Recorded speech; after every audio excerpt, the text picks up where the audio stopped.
We are around the corner heading into week 6. Joe and I are going to get ahead of the game before Monday night to help you to target some week 6 trade targets that you should buy now. Hike! All right, so the first player I'm going to bring up to buy now is quarterback Brock Purdy. Steve, you know how much I love this guy. Just watching him play, you might say he doesn't have the flair, but I don't care because this guy he's pretty much guaranteed to get you 2 touchdowns every game. And he just lit up this Cowboys defense that was supposed to be good. Got 4 touchdowns, in this one. And and now he was able to show it, make a name for himself on the national stage. As people like you, Steve, just doubt this guy and don't think he's that good. I think he's ready to be the MVP. Yeah, let's go. Brock Purdy for MVP. Oh, brother. You're probably one of those people where it's Brocktober or whatever. Anyways, Brocktober. See, now you got me saying it.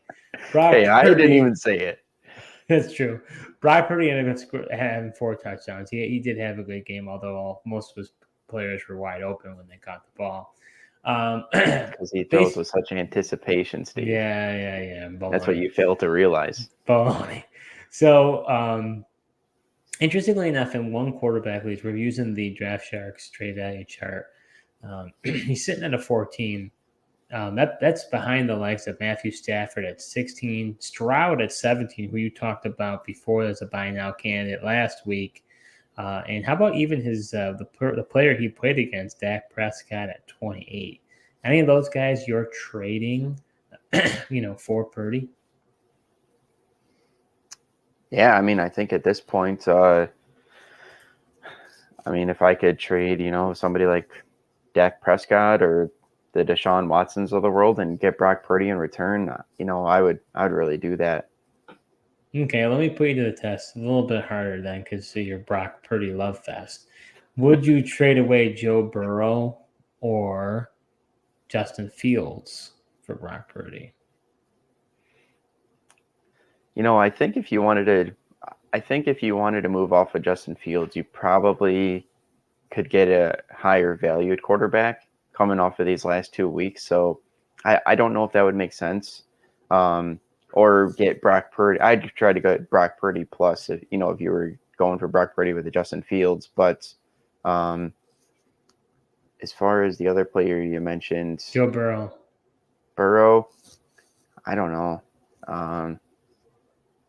Joe Burrow that calf looked like it didn't bother him today. I don't know if I would.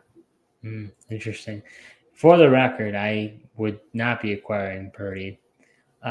If you want to trade Stafford or Stroud, to me, it's, one player over another player. I don't know. It's marginally different in my opinion. I disagree with you. I would not trade Watson for him. And I would not. Dak's a tough one. Dak's like Dr. Jekyll, Mr. Hyde. He plays good games, some games, doesn't play in other ones. He plays well against bad defenses, against good defenses. He shows himself, and he's a clown. Wow, man, you're coming out with a lot. You really don't like Dak. You're insulting him left and right. Wow. Yeah. I hope he's not listening. You're being very insulting. I would say, if you want a more steady hand, I think Purdy's a more steady hand. Like you said, 2 touchdowns a game is not. He does basically get that. So we haven't seen him have a meltdown game yet. He's got such a sturdy offense. So if you want a steady hand in Purdy, and you're frustrated, it's a kind of like he's a safe floor, basically. He doesn't have the ceiling. And I always feel you need to go play for the ceiling. But if you want to have a safe floor, he's a very good safe floor. Why do you say he doesn't have a ceiling? What do you mean? He's not going to get you the fancy points that Hurts and Allen, those guys. He's not going to get them. Well, I'm not saying Purdy's a top 5 quarterback for fantasy, but so what? You're okay. So you're saying he doesn't have the ceiling to be top 5, right? Because he doesn't have the flair. Because he doesn't have the flair. Well, he doesn't have the rushing upside that those guys have because Correct. He's an actual quarterback that actually throws. Oh boy. Well, anyway, so Joe's telling you to buy Brock Purdy now. Take it or leave it. That's what he's saying. So for me, my first trade target I'm telling you should buy now is wide receiver Christian Kirk. We talked about Calvin Ridley after week one. I brought him up, and I wondered if that was going to be signs for year to come that, basically Ridley came and he got traded to the team and he was just going to take over. But it really hasn't been the case. Weeks 2 through 5, to my knowledge, he's been hovering around 80% snap share, Christian Kirk. And he's been targeted 14 times, 6 times, 12 times, and 8 times. So he's getting a pretty heavy target share, getting anywhere around, this past week against the Bills, he had 6 catches for 78 yards. But right now, Christian Kirk is hovering around a wide receiver 2, and I feel like because of Ridley, he's kind of becoming an afterthought. And I just feel like he's a consistent guy you can put in your lineup. He doesn't have the fancy name attached to him, but he's going to get you consistent production. So I think he's a buy now candidate, that he doesn't have that name cachet surrounding him. So I think you could actually acquire him, versus if you say you're going to acquire Calvin Ridley, it's going to be like, oh, you can't trade Calvin Ridley because of his name.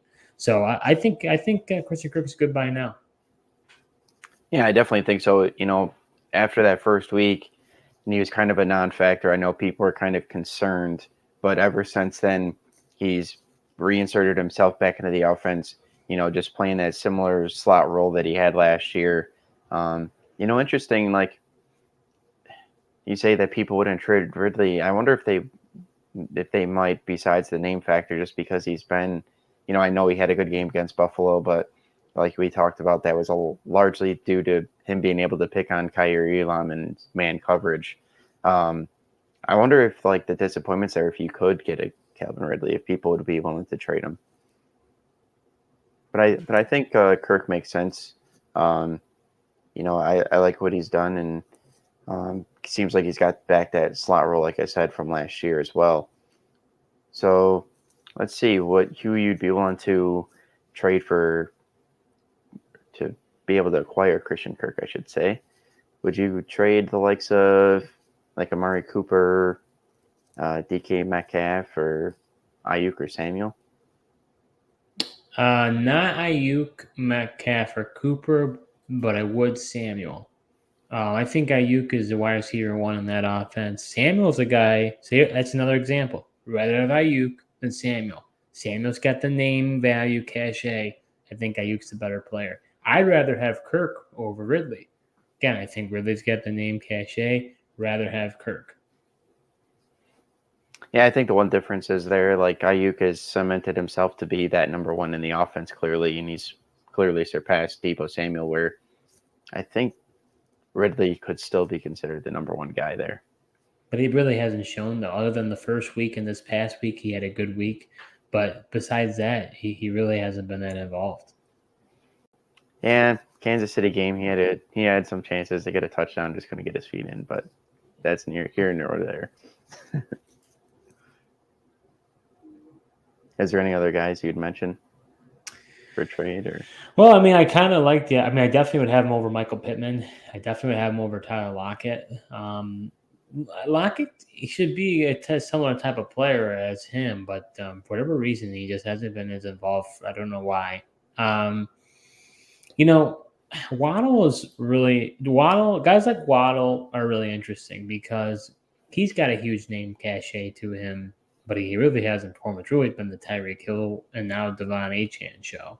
So, if I could get Christian Kirk plus for Waddle, because you wouldn't want to do that 1-for-1. I think Waddle, again, because of his name value, stats-wise, it would tell you that Kirk has been better.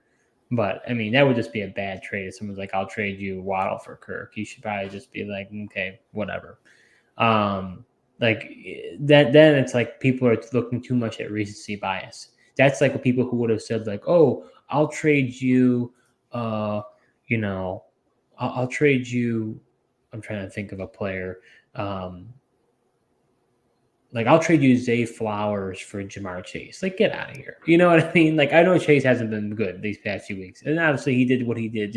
You know what I mean? Like, there's a reason why these guys are as good as they are, as advertised, you know? So it's like, if you have that stuff going on, it's just like, okay, they're not really serious about trading.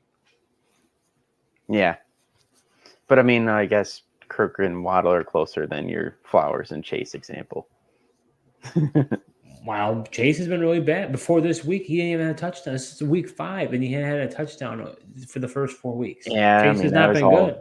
Yeah, just because of Burrow's calf thing. I mean, once you knew once that became healthier, they'd get back to that connection. I understand that, but I bet you that there were some leagues that had Chase, and that owner was thinking about selling him and probably selling him lower than what they should have.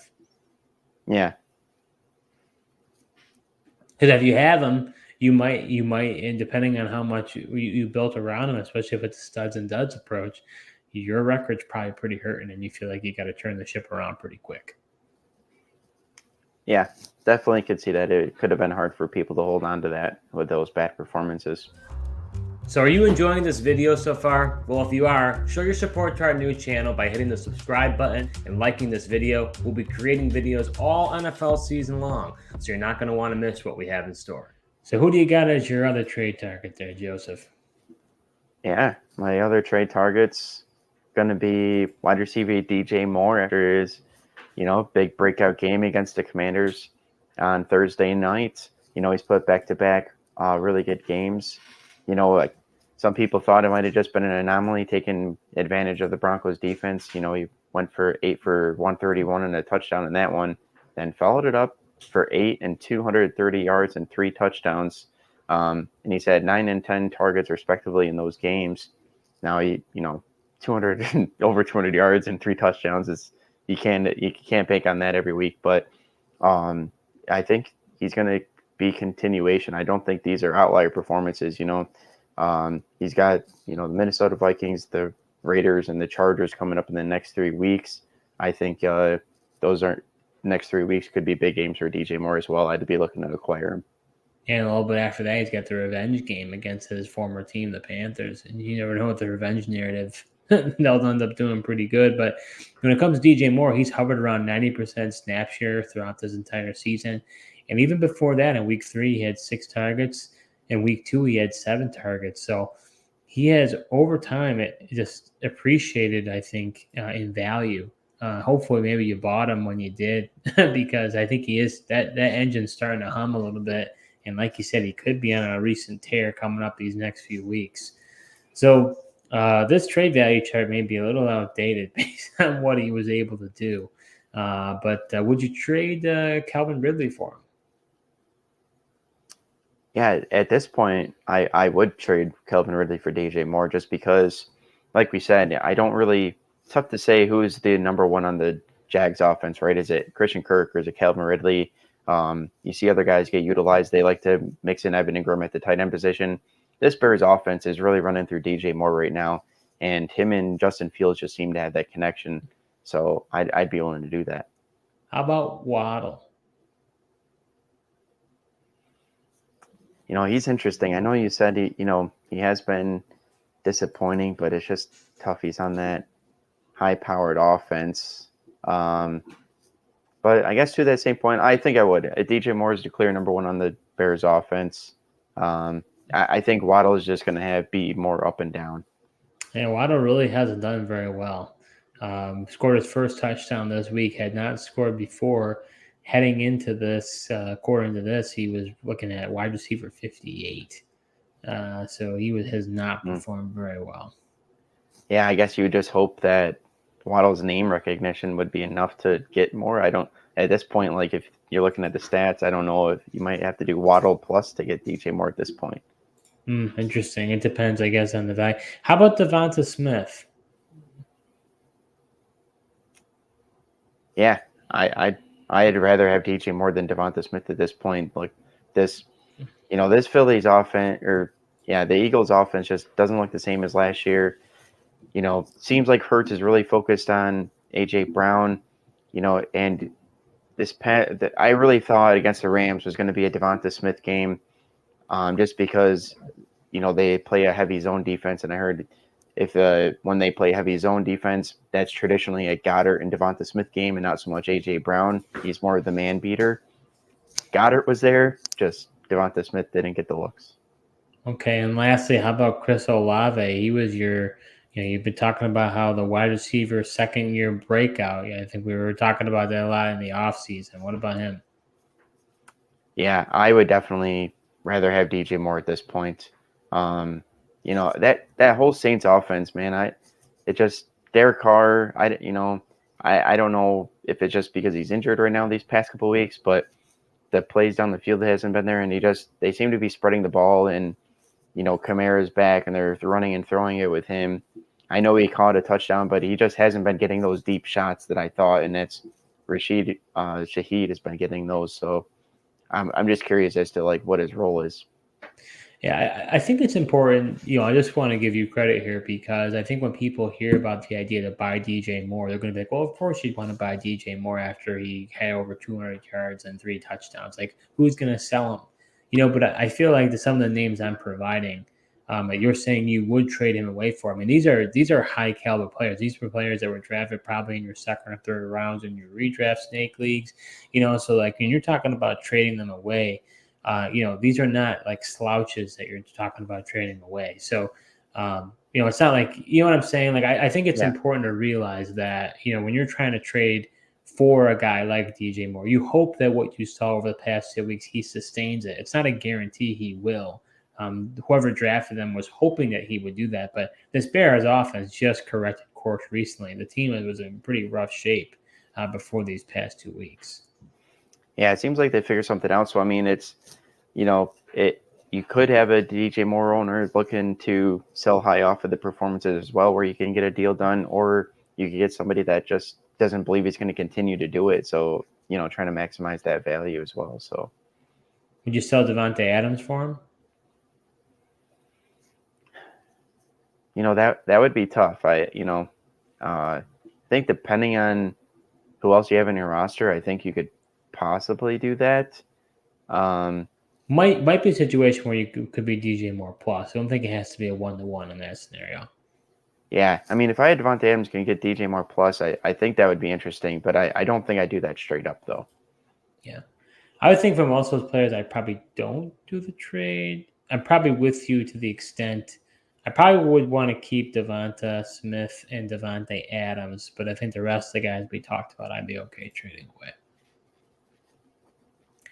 So my other trade target I'm telling you to buy now is wide receiver Jordan Addison, rookie.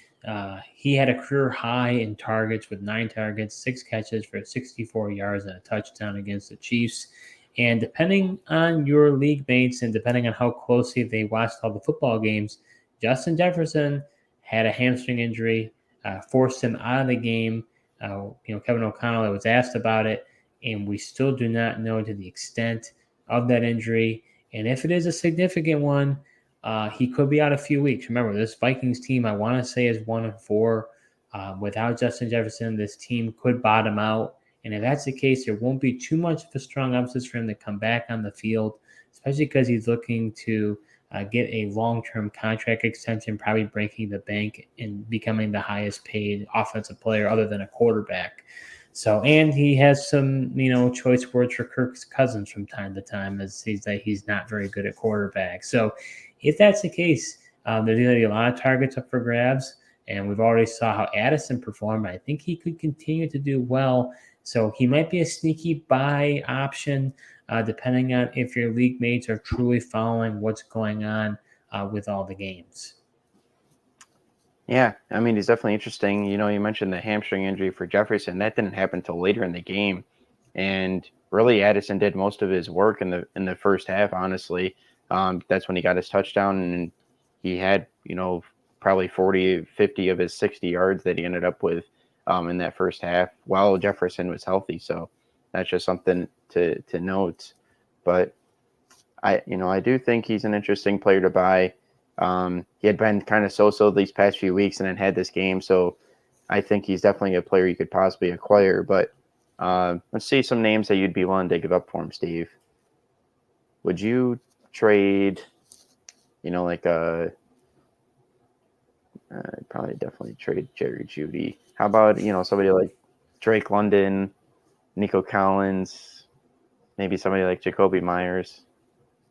I think I would. I definitely would trade away Drake London. You and I both aren't big fans of him. Myers, yeah, I think I would trade away, even though he gets a heavy target amount. I think if I want to know a little bit more about the Jefferson injury, if Jefferson's out for a few weeks, and I really want him. But if he isn't, then it's a flip of the coin. I'd probably say yes because I think Jefferson will miss maybe a game or two at least. But I mean, I don't know. It's a toss up. Yeah. What about guys like a guy like Zay Flowers? I think I would trade him. I think I would acquire Jordan Addison as Zay Flowers. Just don't think he gets enough of a target share. He gets the target share. He just doesn't get the volume in that offense. I mean, that Ravens offense looks a little bit shaky, to be honest with you. I don't think I actually answered your Nico Collins. I would keep Nico Collins. I would not trade him away. But I would trade the likes of, you mentioned Jeudy. I would trade away Jeudy or Sutton for Addison.